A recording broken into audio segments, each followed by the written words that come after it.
evening, everybody. Good night. Or, no, good evening, I think is what you say when you say hello.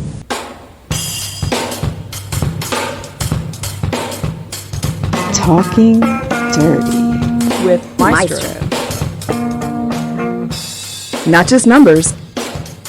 Not just stats. It's about what they mean. I'm going to send to you the information. Talking Dirty.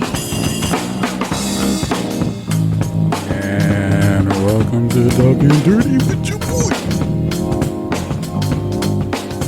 Me.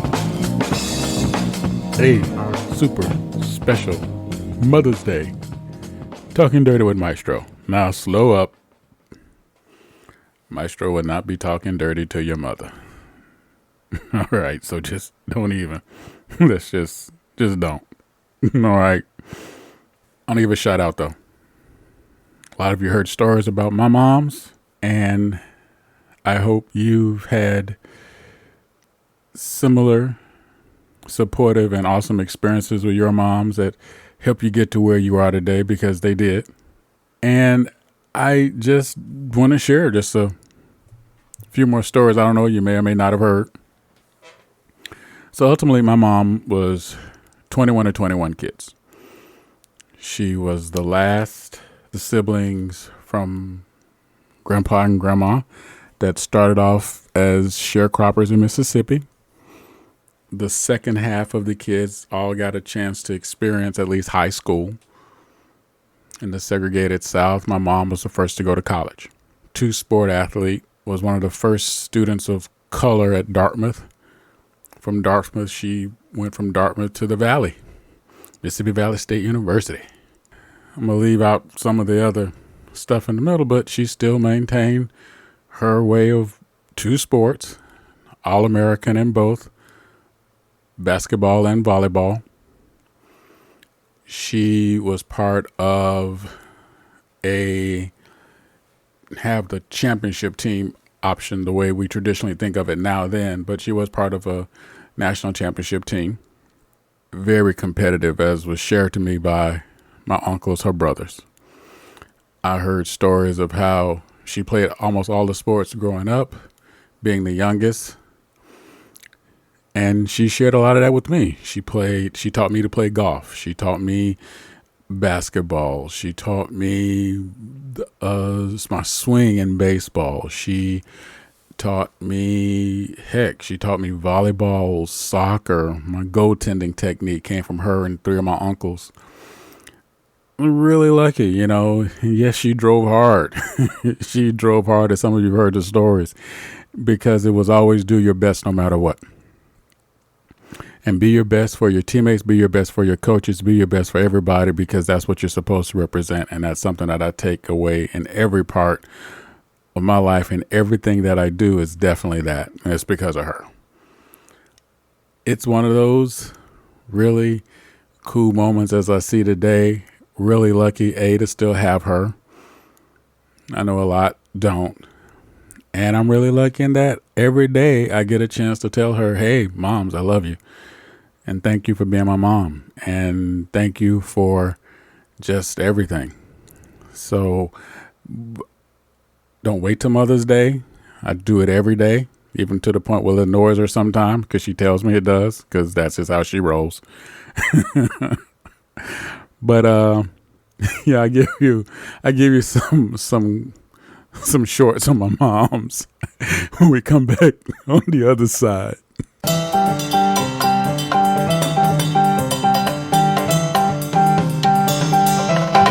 Thank you for listening to the Maestro.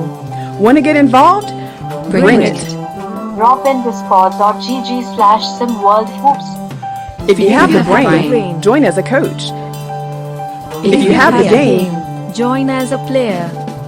See the game, be the game. game. Now, back to the Maestro.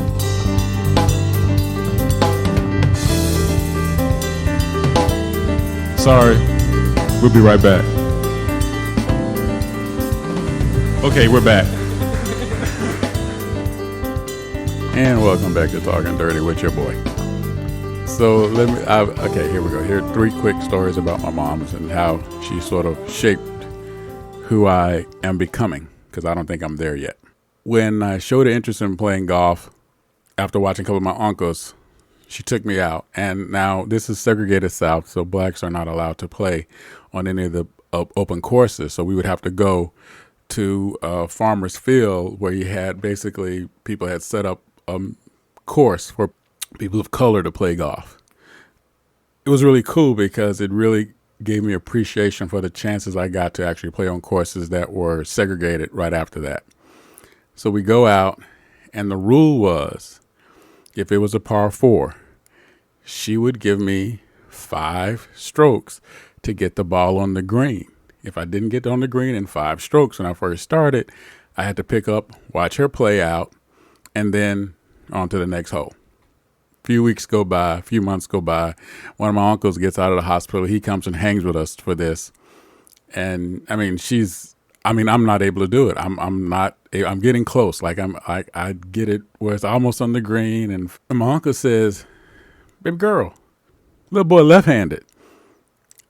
And I swear to you, she gets mad. She says, "Well, I know that. He still can't be a punk. You got to be able to play with both hands." Very next week we go out. She has a pair of left-handed clubs, and I'm swinging, and it's getting better. She's showing me how to swing. She plays left-handed and still plays as well as she played right-handed. And my uncle said, "Now she's just showing off. You're just being mean." She said, "Well, he still don't need to be a punk." That's how that was.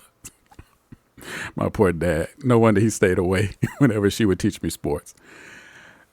Another typical story of my mom's was in playing baseball. She always said you have to run fast, no matter what. Run fast. Speed's the only thing you got going for you. Always make sure you run fast. It was a game where it was close. Every time I came up, bases were either had 2 runners on it or loaded. And the first 2 times I came up, I hit doubles. So knocked in everybody, right? I come in the 3rd time, the crowd's actually screaming for me. Yeah. And my mom told everybody, "Shut up until he can hit the ball out the park. He still ain't done nothing yet." It's like trying to get a rally going. And my mom is like, "Double, that's not good enough. Knock it out the park." And of course, when I did, everybody's all excited. My mom didn't even move. I looked up and caught my mom's eye, and I would tip my cap, and she said, "About time." Just the love, man. How can you not feel it, right? I think everybody heard the basketball story. I'll share this again for all the new heads. High school basketball, playing against a team that had a legitimate 7-footer that actually had a brief stint in the league. He and his squad had already gone on this multi-year win streak, hadn't lost, state championship and the whole 9. I went into coach and said, I was a freshman. He was a senior. I said, "Coach, I'll take him." Coach looked at me at the time. I just got a little above 6'3". So he's like, "Son, you're 6'3". You're not even 6'4", a full 6'4". What are you going to do? I says, "Just give me a shot." He says, "Well, I know you like to play defense. I know you like a challenge. All right, you know what? What have we got to lose? I'm going to mix it up." And my teammates backed me on this, by the way, and we have this game. And I'm all in this guy's shorts. I am making myself as big as I can. I know he likes to take the ball from the front, so I'd front him. I'd make him lean on me. I lean back on him. I just really was just making him uncomfortable to the point where he started getting frustrated. So one play throws me to the ground. Boom, gets called for a foul. Another play throws me to the ground. Boom, gets called for the foul. Now he's really getting frustrated. He's catching the ball. And like I tell the bigs, if you catch the ball high and you got a short defender, you keep the ball high. Well, he brought the ball low. I would just run around him, just not even try to knock the ball out of his hand. I just try to grab it and fall to the floor with the ball. Get the steal. And now he's really frustrated. Getting to a tight point in the game, and he cracks open my face. I swear I saw the left side of my nose over my right eye. He really got me good. I hit the ground and I'm bleeding. and he gets called a foul, and he gets called a flagrant. He's now out the game. Everybody's clear, clapping and cheering, and the doctor, the trainers are coming out. They're trying to put some on my face. My mom says, "He can still see. Get up. Stop being a punk." Now, she's sitting not too far from the mom of the 7-footer. After the game, the mom and the 7-footer were waiting because the mom wanted to make him apologize for what he did. And my mom says, "He ain't got to apologize. He was doing his job. Hey, you should have hit him harder. Make sure my son didn't get up." And the mom looks at me and says, "Oh, baby, I'm so sorry." But that was my mom. It was like, for the team, you gave everything. And that's how she did for me and everybody around her brothers or sisters, me, my dad. She just gave everything. And there was no excuse. You always did your best. And I love that I got the lesson from my moms. Share a story about your moms. If you're lucky enough to have your moms or your auntie or just someone who was just that instrumental for you to help you guys get to where you are today, because you're all amazing. And the people in your life had a lot to do with that. And just, let's share it. Let's make this super positive thing. Hopefully everybody's good. You know what's up. Holla at your boy. And no matter what, when you watch a romantic comedy like Terminator 2, just remember, before you get to the end of the movie, Like, I need to talk to somebody.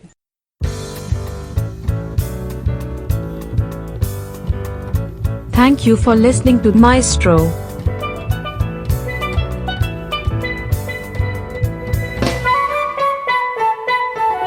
Thank you again for checking out Maestro. Drop a tag below and give us a piece of your mind. See you next time.